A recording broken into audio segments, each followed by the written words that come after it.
नमस्ते बच्चों, this is versatile educator Umesh Parihar. तो आइए आज हम पढ़ेंगे रेशियो एनालिसिस के सॉल्वेंसी रेशियो। लास्ट दो वीडियोस में हमने क्या क्या पढ़ा था? लिक्विडिटी रेशियो, और लिक्विडिटी रेशियो के अंदर हमने क्या देखा था? Current ratio and quick ratio. Done. Last में दो वीडियोस वो थे। उसके पहले वाला थ्योरी पार्ट था रेशियो एनालिसिस का। आज हम पढ़ेंगे सेकेंड वाला रेशियो जो है सॉल्वेंसी रेशियो। अब सॉल्वेंसी रेशियो क्या होता है? सॉल्वेंसी का मतलब ये होता है कि कंपनी कितनी सॉल्वेंट है, बोले तो पैसा चुका सकती है नहीं चुका सकती है लॉन्ग रन में। कौन से रन में? लॉन्ग रन में। तो अब जब लॉन्ग रन की बात करते हैं अपन, तो सॉल्वेंसी का एक मतलब ये भी होता है कि कंपनी फाइनेंशियली स्टेबल है या नहीं है, या देखते हैं कि लॉन्ग टर्म गोल्स सेटिस्फाई कर सकती है या नहीं कर सकती है। जब हम लॉन्ग टर्म गोल्स की बात करते हैं तो कंपनी ये देखती है कि हमारे पास फाइनेंस कितना पड़ा हुआ है, कितना हमारा खुद का फाइनेंस है, खुद का बोले तो ओनरों का पैसा कितना लगा हुआ है, और हमने बोरो कितना किया हुआ है। तो बेसिकली सॉल्वेंसी मेरे को क्या बताता है? मेरा financial obligation of a company, financial obligation of a company, पर कौन से लिए? लॉन्ग टर्म के लिए। कौन से किसके लिए? लॉन्ग टर्म के लिए बताएगा। जब लॉन्ग टर्म की बात करूंगा और फाइनेंशियल ऑब्लिगेशन की बात करूंगा, फाइनेंशियल ऑब्लिगेशन क्या होता है कि कंपनी कहीं ना कहीं से तो पैसा उठाएगी, लोगों से उठाएगी, बैंक से उठाएगी, गवर्नमेंट से लेगी, कहीं ना कहीं से तो कंपनी पैसा लेगी। सारे पैसा ओनर तो दे नहीं सकते, या कंपनी सिर्फ एक पे निर्भर नहीं होना चाहती कि खाली ओनरों से पैसा ले लिया और काम हो गया। तो फाइनेंशियल ऑब्लिगेशन बोलता है कि कोई भी आउटस्टैंडिंग डेट या मैं रेगुलर पेमेंट करता रहूं। क्या? आउटस्टैंडिंग डेट या फिर रेगुलर पेमेंट करता रहूं, उसको मैं बोलता हूं फाइनेंशियल ऑब्लिगेशन। पर हाँ, जब हम सॉल्वेंसी रेशियो की बात करेंगे तो हम लॉन्ग टर्म गोल्स देख रहे हैं, तो हमारे फाइनेंशियल ऑब्लिगेशंस भी यहाँ पे क्या हो जाएंगे? Long term. लास्ट वीडियो में हमने देखा था करंट रेशियोज में जो कंपनी का था शॉर्ट टर्म ऑब्लिगेशन, यहाँ पे क्या हो जाएगा? Long term obligation. डन। इसका थ्योरी पार्ट मैंने और करवाया हुआ है, लास्ट वीडियो चेकआउट कर लेना एक बार, लास्ट टू लास्ट वीडियो, जिसमें मैंने सारा थ्योरी पार्ट करवाया हुआ है कि क्या होता है। अब सॉल्वेंसी में टोटल 5 रेशियो होते हैं। पहले हम देखेंगे डेट टू इक्विटी रेशियो। पहला हम देखेंगे debt to equity ratio, debt to equity ratio, जिसके मैंने ऑलरेडी 4 क्वेश्चन बोर्ड पे लिख दिए हैं, 1, 2, 3 और ये यहाँ पे 4। तो जब मैंने 4 क्वेश्चन लिख दिया तो 4 क्वेश्चन सॉल्व करके देखते हैं कि होता कैसे है, कितना। अब इससे कंपनी का ये पता चलेगा कंपनी का फाइनेंशियल ऑब्लिगेशंस कितना पूरा हो सकता है, कितना डेट है और कितना शेयर होल्डर फंड है। सबसे पहले एक चीज बता देता हूं, कंपनी जब कभी भी सॉल्वेंसी रेशियो में डेट टू इक्विटी रेशियो निकालता है तो डेट टू इक्विटी रेशियो में कंपनी देखता है कि कंपनी का रेशियो आएगा प्योर रेशियो में, ठीक है, कोई फ्रैक्शन में नहीं आएगा। जब प्योर रेशियो में कंपनी आती है तो देखती है इनका आइडल रेशियो होता है 2:1, मतलब हर एक शेयर होल्डर फंड के पीछे 2 का डेट, हर एक ओनरशिप के पीछे 2 का डेट मैं मार्केट से उठा सकता हूं। डेट टू इक्विटी रेशियो का फॉर्मूला क्या होता है? Debt upon equity, debt upon equity. अब बहुत सारे बच्चे वीडियो पहली बार देख रहे होंगे कि इक्विटी क्या होता है सर, डेट क्या होता है, तो वर्टिकल बैलेंस शीट वाला पार्ट देख लेना, उसमें समझ जाएगा इक्विटी क्या होता है और डेट क्या होता है। तो डेट टू इक्विटी का मेरा फॉर्मूला है, और कंपनी का आइडल रेशियो हमेशा होता है डेट टू इक्विटी का 2:1। अब अगर कंपनी का आइडल रेशियो इससे ज्यादा जाता है, मतलब मान लो 2 का 3 हो गया, 4 हो गया, तो इससे क्या पता चलता है कि कंपनी के पास डेट बहुत ज्यादा है कंपेयर टू देयर एसेट्स, या compare to their share holder funds या ओनर्स फंड से ज्यादा डेट है, ठीक है। तो कंपनी हाई रिस्क पे होती है पैसा चुकाने के लिए। जब कंपनी का ये डेट कम होता है और ओनर्स फंड ज्यादा होता है तो इन्वेस्टर्स में थोड़ा सेफ होता है, क्योंकि लो रिस्क होता है कि कंपनी चुका सकती है, ओनर फंड भी ज्यादा है, कंपनी डेट पे ज्यादा ध्यान दे नहीं रही है। पर क्या सिर्फ ओनरों से काम चलने वाला है? नहीं चलने वाला है। डन। तो अब जब मैं देखूंगा कि मेरा फॉर्मूला क्या होता है डेट टू इक्विटी रेशियो का, डेट अपॉन इक्विटी। क्या रेशियो का फॉर्मूला होता है? Debt upon equity. अब यहाँ पे जो भी डेट होगा, सॉल्वेंसी रेशियो बताता है लॉन्ग टर्म के लिए है, लॉन्ग टर्म के लिए। किस लिए बताएगा? लॉन्ग टर्म के लिए। तो मेरा डेट भी कौन सा होगा? लॉन्ग टर्म वाले डेट सारे आ जाएंगे। इक्विटी में मेरे पास क्या है? Share holder fund. कहां से पता चला? वर्टिकल बैलेंस शीट से पता चला था। शेयर होल्डर फंड में क्या क्या आता था?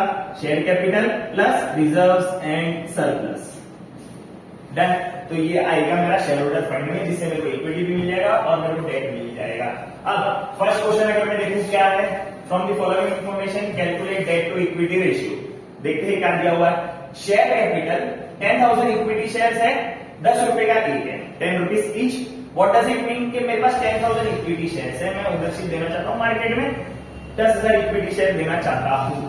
अब 10,000 इक्विटी शेयर दूंगा 10 रुपए के हिसाब से, तो मेरा टोटल कितना पैसा हो जाएगा, ये मेरा होगा 1 लाख रुपीज। कैसा है, 10,000 इंटू 10। अब इक्विटी शेयर क्या है, ये हमारे पास जब हम आगे वाले चैप्टर्स में जाएंगे तब पढ़ेंगे कि इक्विटी शेयर क्या होता है, क्यों होता है और कंपनी क्यों इक्विटी शेयर इशू करती है। फिलहाल समझ लो कि ये मेरा ओनर्स फंड होता है, कंपनी इससे पैसे उठाती है, पर किससे उठाती है, ओनरशिप दे के पैसे लेती है। तो 10,000 इक्विटी शेयर कंपनी ने मार्केट में इशू किए, एक 10 रुपीज का था, तो 1 लाख रुपए कंपनी के पास आ गया। जनरल रिजर्व, कोई जनरल चीज के लिए कंपनी ने रिजर्व करके रखा हुआ था कि आगे जाके हमें अगर अनसर्टेनिटीज आती है तो हम ये पैसा कहीं ना कहीं पे यूज कर सकते हैं। तो दिस इज 70,000, कितना अमाउंट है, 70,000। सरप्लस कितना दिख रहा था मेरे, surplus that is balance sheet in statement of profit and loss, surplus मेरा दिख रहा है 30,000 का मेरा सरप्लस है। सरप्लस बोले तो प्रॉफिट एंड लॉस स्टेटमेंट में ज्यादा पैसे दिख रहे थे प्रॉफिट के। इनकम ओवर एक्सपेंडिचर था, तो क्या था, इनकम ज्यादा था एक्सपेंडिचर से, कितना था, 30,000, जिसको हम अकाउंटिंग टर्म में बोलते हैं surplus. Debenture which is 75,000, what is debenture, जैसे शेयर इशू करती है कंपनी वैसे डिवेंचर भी इशू करती है, बस फर्क ये है कि जब डिवेंचर इशू करती है कंपनी तो मार्केट में कंपनी क्रेडिटर बना रही होती है, और जब शेयर इशू करती है इक्विटी वाले तो कंपनी ओनर्स बना रही होती है। तो ये मेरा डेट का पार्ट हो गया।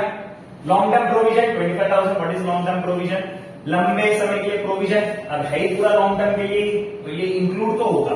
प्रोविजन क्या होता है, किसी सर्टेन चीज के लिए मैं कोई चीज क्रिएट करके रखता हूँ, जैसे मेरे को आज पता है कि साल के बाद मेरे को टैक्स भरना है, तो मैंने आज ही प्रोविजन क्रिएट कर, पर वो टैक्स हो जाएगा शॉर्ट टर्म वाला।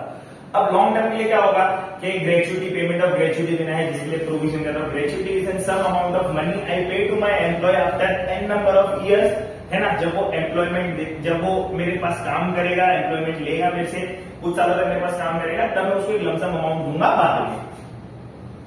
लीव एंगेजमेंट, ऐसे टर्म सुने होंगे, लीव एंगेजमेंट बोले तो कंपनी, मेरे पास लीव्स होते हैं, कंपनी मेरे को प्रोवाइड करती है पेड लीव्स, अगर मैं नहीं लेता तो उसके बदले कंपनी मेरे को पैसे देती है। आजकल बहुत कंपनी ने बंद भी कर दिया है। तो वो आता है long term provision which is 25,000 and outstanding expense which is 10,000। Outstanding expense आ गया। अब इसमें से सबसे पहले मेरे को ये बाइफरकेट करना है कि इसके अंदर से कौन से लॉन्ग टर्म है और कौन से लॉन्ग टर्म नहीं है। शेयर कैपिटल लंबे समय तक लेके जाता हूँ, लॉन्ग टर्म में आएगा। जनरल रिजर्व ऑब्वियस सी बात है, लॉन्ग टर्म के लिए क्रिएट करता हूँ। सरप्लस प्रॉफिट तो जिंदगी भर के लिए लेके जाओ, भले कौन मना करता है। Debenture long term provision, long term नाम ही लॉन्ग टर्म है। आउटस्टैंडिंग एक्सपेंस नहीं आएगा। अब देखते हैं शेयर कैपिटल किसका पार्ट है, देख लो, इक्विटी का, शेयर होल्डर फंड का पार्ट है, इक्विटी का पार्ट है, तो ये इक्विटी का पार्ट हो जाएगा, ई लिख देता हूं यहाँ पे। General reserve, reserve and surplus का पार्ट होता है, ये भी इक्विटी का पार्ट है, यहाँ पे भी इक्विटी लिख देता हूं। Surplus, reserve and surplus, reserve and surplus, तो दोनों इक्विटी के पार्ट हो गए। डिवेंचर डेट है, मेरे लिए लॉन्ग टर्म डेट है, तो ये मेरा हो जाएगा डेट का पार्ट। लॉन्ग टर्म प्रोविजन भी मेरा हो जाएगा डेट का पार्ट। जब मैंने सब बाइफरकेट कर दिया तो निकालना बहुत आसान हो जाता है। सॉल्व करते हैं। तो सबसे पहले क्वेश्चन के लिए मेरे को सारी चीजें दी हुई थी, मैं सबसे पहले निकाल लेता हूं मेरा डेट्स। डेट्स कैसे निकलेंगे, लॉन्ग टर्म चाहिए तो यहाँ पे मैं लिख देता हूं एलटी। तो debenture is my long term provision is my long term. Debenture plus long term provision कितना कितना था, डिवेंचर है मेरे पास 75,000, लॉन्ग टर्म है 25,000। 75,000 plus 25,000 I got here 1 lakh rupees my debts, long term debts मिल गया मेरे को। अब दूसरा मैं फाइंड करूंगा share holder fund. Share holder fund कैसे निकलेगा, share capital plus reserves and surplus. क्या क्या आ जाएगा इसके अंदर, शेयर कैपिटल, शेयर कैपिटल नाम में दिया हुआ ये है 1 lakh rupees, 1 lakh rupees plus reserves, reserves कितना है मेरे पास 70,000, दिस इज 70,000 प्लस सरप्लस कितना है मेरे पास 30,000। तो टोटल मेरा शेयर होल्डर फंड हो जाता है 2 लाख रुपीज का। 1 lakh plus 70 plus 30 is 2 lakh rupees. So I got my share holder fund, I got my debts. मैं इस फॉर्मूला में पुट कर दूंगा तो मेरे को आंसर मिल जाएगा। चलो पुट करके देखते हैं। डेट कितना है मेरे पास 1 lakh rupees, 1 lakh rupees debt. What is my equity, how much I got my equity 2 lakh rupees. तो ये मेरे को क्या रेशियो देगा, जब मैं रेशियो की बात करूंगा 1 2 3 4 5 1 2 3 4 5 ऐसे नहीं काटना है, ऊपर नीचे न्यूमरेटर डिनोमिनेटर कैंसिल होगा, बचा क्या 1 divide by 2, so I gate 1 and 0.5। तो मेरा क्या रेशियो हो गया डेट टू इक्विटी का 0.5:1। उल्टा नहीं लिखना है, ये डायरेक्ट लिखना है, ये वाला पार्ट बाद में लिखना। तो तुम्हारा रेशियो आ गया, क्या रेशियो आया, कितना आया 0.5:1। कैसे लिखेंगे, debt to equity ratio is equal to 0.5:1। Hope so समझा होगा। अब तो देख लो, डेट कम है, इक्विटी ज्यादा है, हर एक इक्विटी पे 0.5 का डेट है, लो रिस्क पे है इन्वेस्टर्स, चलेगा कोई दिक्कत नहीं है, पर डेट ज्यादा नहीं होना चाहिए क्योंकि इन्वेस्टर्स हाई रिस्क पे हो जाएंगे। जब भी इन्वेस्टर हाई रिस्क पे होंगे तो पैसा थोड़ा हिचकिचा के डालेंगे, ओके, फंबल होके डालेंगे, डालू नहीं डालू तो ऐसा सोचेंगे। तो ये हो गया मेरा पहला क्वेश्चन जिसमें मैंने बहुत इजीली 0.5:1 निकाल दिया, कोई हार्ड नहीं था, रेशियो इतना इजी है। अब जाते हैं हम सेकंड क्वेश्चन पे। तो डेट और कैसे निकाल सकते हैं, शेयर होल्डर फंड और कैसे निकाल सकते हैं वो भी देख लेते हैं। तो ये मेरा ये रफ कर लेता हूं, थोड़ा पीछे जाना, स्क्रीनशॉट ले लेना और फिर दूसरा फंड देखना और उसमें भी स्क्रीनशॉट ले लेना।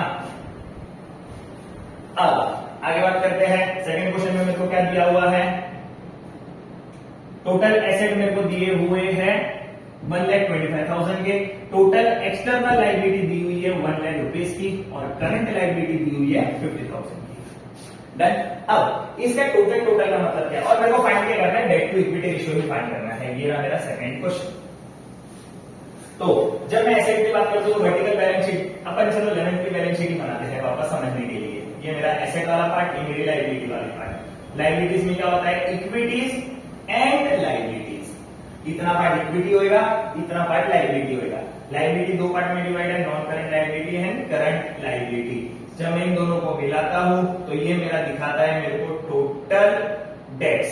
ये मेरे को क्या दिखाएंगे, टोटल डेट्स, या फिर ये मेरे को दिखाते हैं टोटल लायबिलिटीज। इनको मैं और क्या बोलता हूँ, टोटल लायबिलिटीज भी बोलता हूँ, पर हाँ इनको कौन सी लायबिलिटी बोलूंगा, एक्सटर्नल लायबिलिटीज। तो टोटल डेट और टोटल लायबिलिटी और एक्सटर्नल लायबिलिटी, ठीक है, थोड़ा बड़ा लिख देता हूं ताकि आप जूम नहीं करना पड़े, दिख जाए इजीली। टोटल डेट्स या फिर मैं क्या बोलूंगा, टोटल एक्सटर्नल लायबिलिटीज। अब टोटल एसेट की बात करेंगे तो एसेट में सीधा है नॉन करंट एसेट और करंट एसेट, यहाँ पे मेरे को मिल जाएगा टोटल एसेट। अब मेरे को क्या क्या दिया हुआ है, टोटल एसेट मेरे को पूरा दिया हुआ है, मतलब राइट साइड वाले पार्ट का वैल्यू मेरे को पूरा दिया हुआ है 125। डन। मेरे को सिर्फ दी हुई है total liability, total debt. Total debt है total external liability which is 1 lakh rupees. अब अगर मैं इस पूरे टोटल में से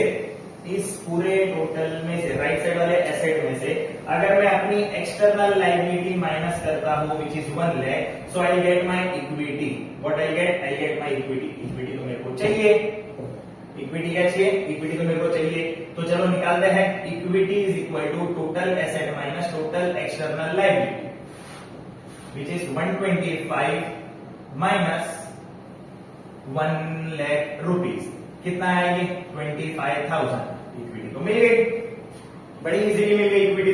तो ये मेरा एक तरीका और जिससे मैं क्या निकाल सकता हूँ, मेरी इक्विटी वाला पार्ट निकाल सकता हूँ। अब बहुत चीजें कर सकता हूँ, टोटल एसेट में से अगर डेट माइनस करूँ तो इक्विटी मिलता है, टोटल एसेट में से इक्विटी माइनस करूँ तो डेट मिलता है, इक्विटी प्लस डेट प्लस करूँ तो एसेट मिलता है। चीज ठीक है, कहां से पता चला, वर्टिकल बैलेंस शीट वाले सब में सब कुछ बताया हुआ है। नहीं बताया हुआ है, वीडियो देखना, पता चले तो ठीक है, नहीं पता चले तो वापस कमेंट में पूछना, जब जब ये वीडियो देखोगे। एक दो बार तो पूछ ही लोगे तो सॉल्व तो हो जाएगा। अब तो ये मेरा मिल गया मेरे को इक्विटी, तो मैं यहाँ मेरे को इक्विटी तो मिल गई, कितनी आई 25,000 की इक्विटी आ गई। मेरे को क्या फाइंड करना है, डेट। लॉन्ग टर्म डेट चाहिए, मेरे पास दो डेट है। नॉन करंट लायबिलिटी में जो आता है वो लॉन्ग टर्म डेट होता है, जो करंट लायबिलिटी में आता है वो शॉर्ट टर्म डेट होता है। मेरे पास टोटल एक्सटर्नल लायबिलिटी अगर 1 लाख की है, टोटल एक्सटर्नल लायबिलिटी अगर 1 लाख की है, total non current liability plus current liability, non current liability plus current liability अगर पूरी ये मेरी टोटल लायबिलिटी होती है, टोटल एक्सटर्नल लायबिलिटी होती है, अगर इसमें मेरा नॉन करंट नहीं, मेरे को क्या बोला, टोटल एक्सटर्नल लायबिलिटी दिया हुआ है which is my 1 lakh. Total external liability कितना है मेरा 1 लाख रुपीज अगर है, तो करंट लायबिलिटी मेरे को इन्होंने बताई हुई है 50,000, मेरे को तो सिर्फ चाहिए non current liability. My long term liability कितना आ जाएगा, इस साइड प्लस है, उस साइड जाके माइनस हो जाएगा, तो 1 lakh minus 50,000, how much I got 50,000 which is my long term liability, non current liability which is my debt 50,000। Ratio निकालते हैं, क्या रेशियो आता है 330 cancel, 25 बन जाए, 25 2s are 2:1, so I got my idle ratio over here। Idle ratio मिलते ही सब राइट है, कंपनी ठीक चलती है, हर एक इक्विटी शेयर होल्डर के लिए 2 का डेट है, फाइन, कोई इशू नहीं है, ये मेरा आइडल रेशियो चलता है कंपनी का, इतना तो डेट चाहिए ही कंपनी को भी। तो ये हो गया मेरा सेकंड क्वेश्चन। अब थर्ड क्वेश्चन की अगर मैं बात करूं तो थर्ड क्वेश्चन में क्या क्या दिया हुआ है मेरे को, इन्होंने मेरे को दिया हुआ है फिक्स्ड एसेट ग्रॉस वैल्यू दिया हुआ है, लमसम मतलब अब तक मैंने साल भर यूज तो कर लिया है पर उसमें कोई डेप्रिसिएशन का इफेक्ट नहीं लगाया है। अब डेप्रिसिएशन क्या होता है, 11th में पढ़ा था आपने, चलो वापस बताया तो छोटा सा कि डेप्रिसिएशन बोलते हैं जब मैं कोई भी एसेट को एक टाइम के लिए यूज करता हूं तो उसका वैल्यू फट से गिर जाता है, जिसको बोलते हैं डेप्रिसिएशन। ठीक है, कोई भी फिक्स एसेट की वैल्यू गिर जाना या कोई भी एसेट की वैल्यू, फोन लेके आ जाओ, अगर फोन का कवर निकाला, फोन बाहर निकाल दिया बॉक्स से, वो ऊपर वाली प्लास्टिक की सील फाड़ दी और फोन कवर से बाहर निकाल दिया, तो फोन का वैल्यू क्या हो जाएगा, वापस बेच ले जाओ, सेम प्राइस में बिकेगा नहीं बिकेगा।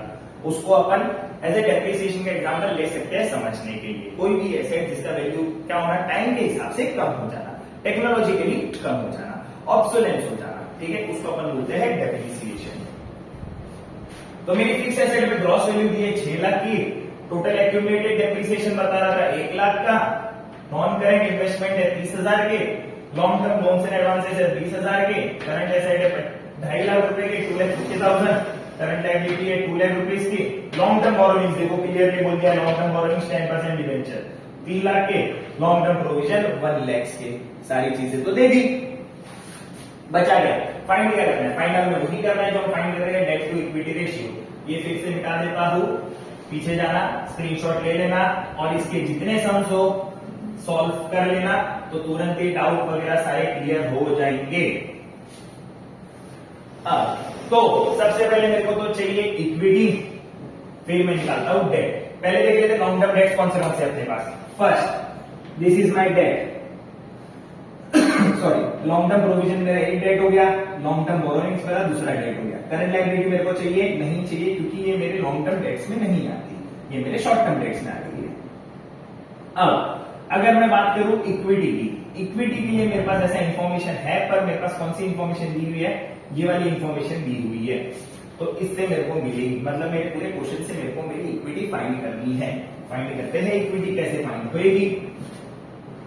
चलो, तो यही वापस मेरा वो एसेट वाला पैटर्न, ये मेरा लायबिलिटी इक्विटीज एंड लायबिलिटीज वाला पैटर्न। यहाँ पे मैं फिक्स एसेट लिखता था जिसमें से मैं एक्यूमुलेटेड डेप्रिसिएशन माइनस कर दूंगा, क्या माइनस कर दूंगा, एक्यूमुलेटेड डेप्रिसिएशन। फिर मेरे यहाँ के आ जाएंगे नॉन करंट इन्वेस्टमेंट, आगे फिर यहाँ के आ जाएंगे long term loans and advances.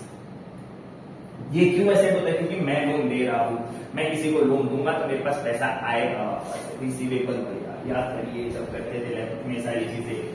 तो फिक्स एसेट में से डेप्रिसिएशन माइनस कर दिया, नॉन करंट इन्वेस्टमेंट हो गया, long term loans and advances हो गया। और जब मैं बैलेंस शीट में दिखाता था फाइनल अकाउंट्स में तो करंट एसेट दिखाता था, डेटर, बिल्स रिसीवेबल, इन्वेंट्रीज वगैरह ये सारी चीज भी दिखाता था। अब इस साइड अगर इस साइड की बात करेंगे तो ये इक्विटी ये अपने पास नहीं है फिलहाल, मेरे पास क्या क्या है, मेरे पास वो लायबिलिटी वाला पार्ट है, कौन सा है, लॉन्ग टर्म बोरोइंग्स है और लॉन्ग टर्म प्रोविजंस भी है, लॉन्ग टर्म बोरोइंग्स और लॉन्ग टर्म प्रोविजंस भी है। कितना दिया हुआ है, 3 लाख 1 लाख। डेट तो डायरेक्टली मिल गया, 4 लाख रुपए का डेट मिल गया, 4 लाख रुपए का मिल गया डेट, पर हमें तो हमें फाइंड क्या करना है, हमें डेट तो मिल गया पर इक्विटी भी तो फाइंड करनी है, इक्विटी भी तो फाइंड करेंगे। कैसे फाइंड करेंगे इक्विटी, वापस वही ये सब अगर करूंगा तो टोटल एसेट मिलेगा, टोटल एसेट में से अगर ये दोनों माइनस करूंगा तो इक्विटी मिल जाएगा। डन, तो देखते हैं, ये है मेरा 6 लाख रुपए का, ये है मेरा 1 लाख का, तो यहाँ पे आ गया 5 लाख रुपीज। जब मैंने डेप्रिसिएशन माइनस कर दिया मेरे एसेट में से तो मेरे को मिल गया 5 लाख रुपए का मेरा fixed asset. Non current investment मेरा कितना था, नॉन करंट इन्वेस्टमेंट मेरा है 30,000 रुपीज का, which is 30K। Long term loans and advances मैंने कितना लेके रखा हुआ है, 20K। And my current asset is 2,50,000, 2.50L, 2.50L। अब जब मैंने ये सारी चीजें कर ली तो मेरे को कितना मिल गया, मेरा इक्विटी फाइंड करते हैं, इक्विटी कितना मिलेगा। तो अब 5 lakh plus 2 lakh 7 lakh, 7,50,000 and total हो गया 8 लाख रुपीज। टोटल कितना हो गया 8 लाख, यहाँ पे आ गया 8 लाख रुपीज। अब अगर 8 लाख में से 4 लाख माइनस कर दूंगा तो ये कितना बचा, 4 लाख हो गया। नहीं तो फाइंड करना था, तो इक्विटी हमारे पास आ गया 4 लाख रुपीज का। ठीक है, इक्विटी कितनी मिल जाती है, 4 लाख रुपीज की इक्विटी मिल जाती है हमें। डन। चलो अब करंट एसेट हो गया, ये हो गया सारा हो गया, फिक्स एसेट भी लिख लिया, नॉन करंट इन्वेस्टमेंट लिख लिया, 5 लाख 50,000, 5,50,000 मैंने ले लिया। करंट एसेट मैंने कितना ले लिया था, करंट एसेट मेरा था 2.5 लाख रुपए का, करंट एसेट मेरा था 2.5 लाख रुपए का। करंट एसेट मैंने 2.5 लाख रुपया भी प्लस कर दिया, फिर मैंने 3 लाख भी माइनस कर दिया, मैंने 1 लाख भी माइनस कर दिया, और कुछ बचा अपने पास। यस, एक चीज और बची है जो अपन यहाँ पे काट के रखी हुई है, ये वाली पार्ट अपन नहीं लिख पाए। चलो करंट लायबिलिटी लिखते हैं। करंट लायबिलिटी की है अपने पास यहाँ पे जो है 2 लाख रुपए की करंट लायबिलिटी। तो अब इक्विटी 4 लाख आया था, करंट लायबिलिटी अपने पास 2 लाख का भी है, तो अगर 4 लाख में से 2 लाख और माइनस होता है तो यहाँ पे सिर्फ इक्विटी कितना बचेगा, 2 लाख रुपए का इक्विटी बचेगा। डन, मिल गया। तो अब सारी चीजें तो मिल गई, क्या क्या मिल गया, डेट। डेट में मेरे को लॉन्ग टर्म डेट चाहिए था, तो करंट लायबिलिटी का पार्ट नहीं कैलकुलेट करूंगा, तो मेरा कितना आ जाएगा, 3 lakh plus 1 lakh is equal to 4 lakh rupees का डेट हो गया। डेट कितना आ गया, 4 लाख रुपीज, 4 लाख रुपीज का डेट आ गया। अब मेरे को क्या चाहिए, इक्विटी। जब मैंने टोटल एसेट में से क्या किया, टोटल एसेट में से क्या क्या माइनस किया, non current liability. Total asset में से क्या माइनस किया, नॉन करंट लायबिलिटी और करंट लायबिलिटी, तो मेरे को क्या मिला, इक्विटी। क्या मिल गया, इक्विटी। ये लिखना है तुम्हें, ऐसे तो तुम बना सकते हो वर्किंग नोट में तुम्हारे समझने के लिए, पर तुम्हें बताना कैसे है, ऐसे बताना है। 8 lakh my total asset, total asset में मैंने क्या क्या किया, 5 lakh 30 20 2.50। Non current is an my कितना है, 4 लाख के नॉन करंट है, करंट के कितने हैं, 2 लाख के, 6 lakh. So I get my equity 2 lakh rupees. यहाँ पे कितना बता दूंगा, 2 लाख रुपीज। क्या रेशियो आ गया मेरा, वापस आइडल रेशियो मिलने के चांसेस बढ़ गए, 1 2 3 1 2 3 1 1 1 1 2 1 जा 2 2 जा। What is my debt to equity ratio for this sum? It is 2:1। तो ये मेरे सम, ये वाला सम मेरा हो गया बड़े ही आसान तरीके से। अब आगे देखते हैं फोर्थ क्वेश्चन में क्या दिया हुआ है। तो फोर्थ क्वेश्चन इस साइड है, इस साइड देखते हैं फोर्थ क्वेश्चन में क्या दिया हुआ है। मेरे को फोर्थ क्वेश्चन में बोला हुआ है quick ratio is equal to, कितना दिया हुआ है क्विक रेशियो। क्विक रेशियो मेरे को दिया हुआ है राजा लिमिटेड का 1.5:1। कितना दिया हुआ है, 1.5:1, मतलब मेरे को रेशियो में दिया हुआ है। वर्किंग कैपिटल है मेरे पास 3 लाख का, इन्वेंट्री है मेरे पास 2 लाख की, टोटल एसेट है मेरे पास 9,50,000 के, टोटल डेट है मेरे पास 7 लाख रुपीज के। मेरे को debt to equity ratio find करना है। अब क्वेश्चन एक बार फटाफट देख लो, क्या क्या चीजें दी हुई है, क्या क्या चीजें नहीं दी हुई है। तो अब अगर मेरे को इन्होंने क्या क्या दिया हुआ है, मेरे को इन्होंने बहुत सारी चीज अच्छी खासी दी हुई है, तो फाइंड आउट करना है। क्या फाइंड करना है, debt to equity ratio find करना है। डेट के लिए मेरे को क्या चाहिए, टोटल डेट चाहिए, नहीं मेरे को चाहिए सिर्फ long term date. Done. Equity के लिए मेरे को कैसे मिलेगा, टोटल एसेट है मेरे पास और इसमें से कुछ अगर मैं माइनस करूंगा तो मेरे को इक्विटी का पार्ट मिल जाएगा। डन। चलो आ जाओ, करते हैं सम आगे। सॉरी। अब सबसे पहले मेरे पास क्या इंफॉर्मेशन दी हुई है, मेरे को दिया हुआ है क्विक रेशियो दिया हुआ है। तो क्विक रेशियो, अगर मेरे पास क्विक रेशियो है तो मैं क्या लिख देता हूं यहाँ पे, क्विक रेशियो। क्विक रेशियो का फॉर्मूला क्या था, quick asset upon current liabilities. क्या था, quick asset upon current liabilities. ठीक है, क्विक लायबिलिटीज करके लिखना नहीं, क्विक लायबिलिटीज करके फिलहाल एक्सप्लिसिटली अकाउंट्स में कोई चीजें बताई नहीं गई है। डन। तो quick ratio is equal to quick asset upon quick liability. क्या था मेरा ratio, 1.5:1 is equal to QA upon CL। Cross multiply करते हैं तो हर एक QA के लिए मेरे पास 1.5 का CL है। हर एक QA के लिए कितना है, मतलब हर एक क्विक एसेट के लिए 1.5 की करंट लायबिलिटीज है। इसको 1 into QA, so QA is equal to 1.5 CL। Done guys, तो ये तो मेरे को मिल गया।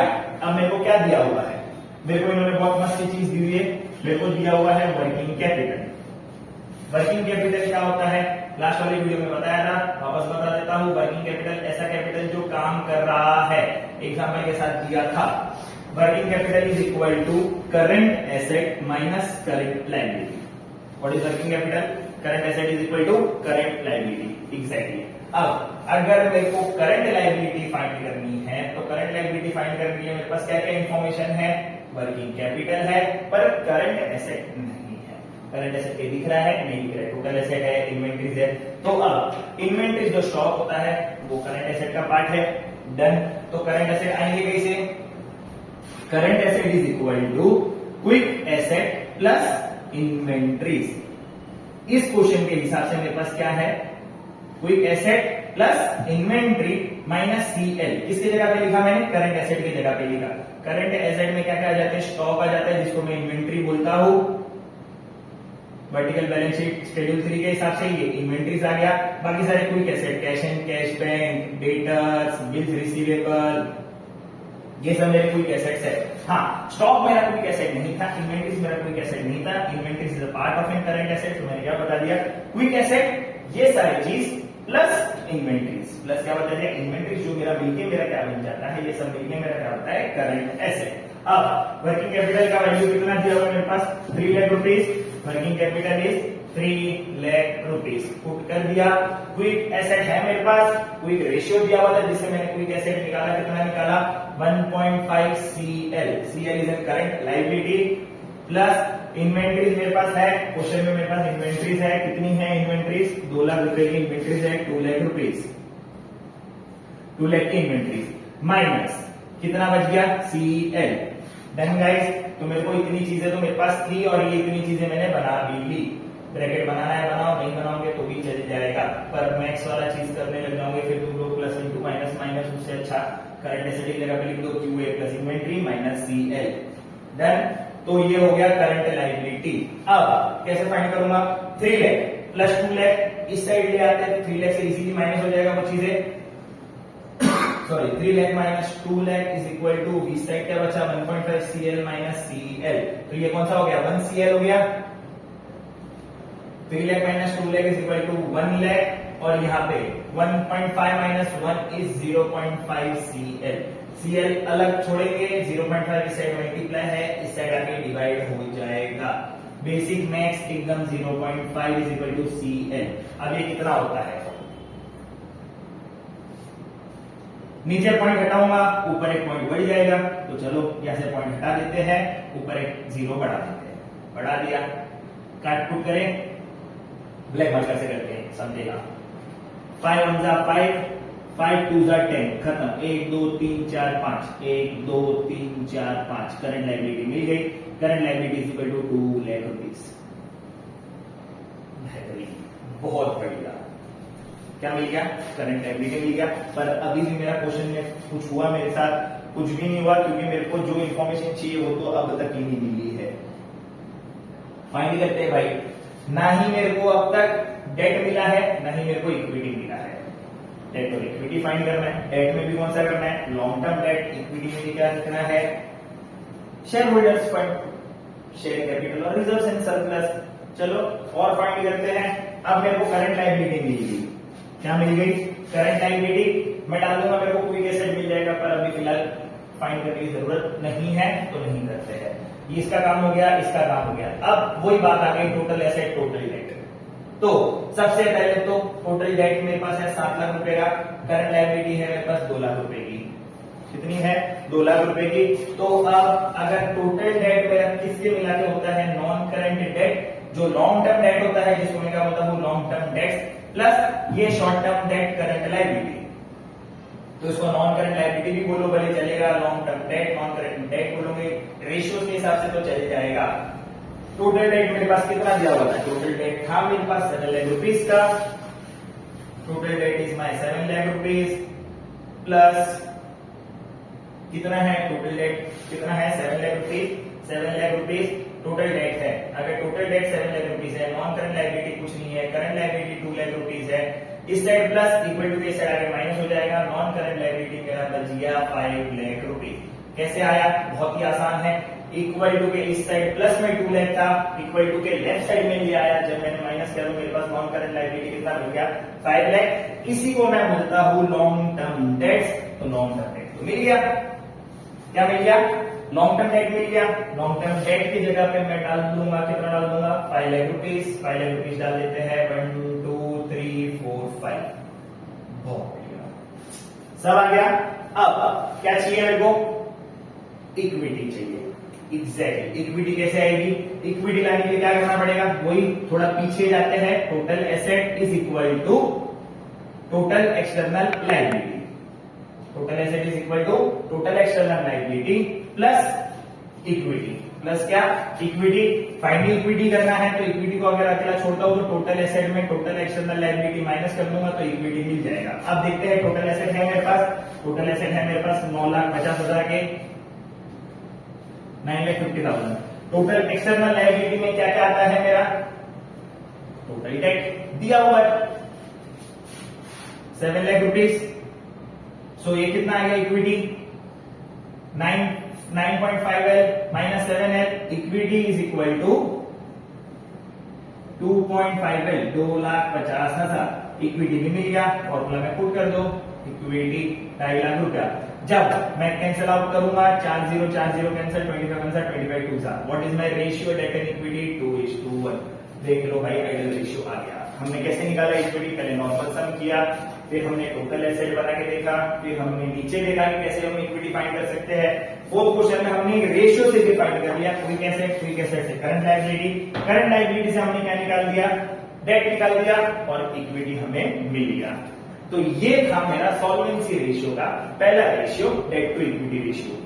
होप सो वीडियो अच्छी लगी होगी, रेशियो समझे भी होंगे। आज जो वीडियो देख रहा है प्लीज आज के आज ही ये सारे सम और सम अगर आपके पास एनसीईआरटी और कोई रेफरेंस बुक में है तो सॉल्व कर लो, इजीली क्लियर हो जाएगा doubt. Debt to equity ratio होगा तो एग्जाम में आएगा तो फटाफट सॉल्व कर सकते हो, बाकी नहीं आएगा तो कमेंट सेक्शन पे डाउट पूछ लेना।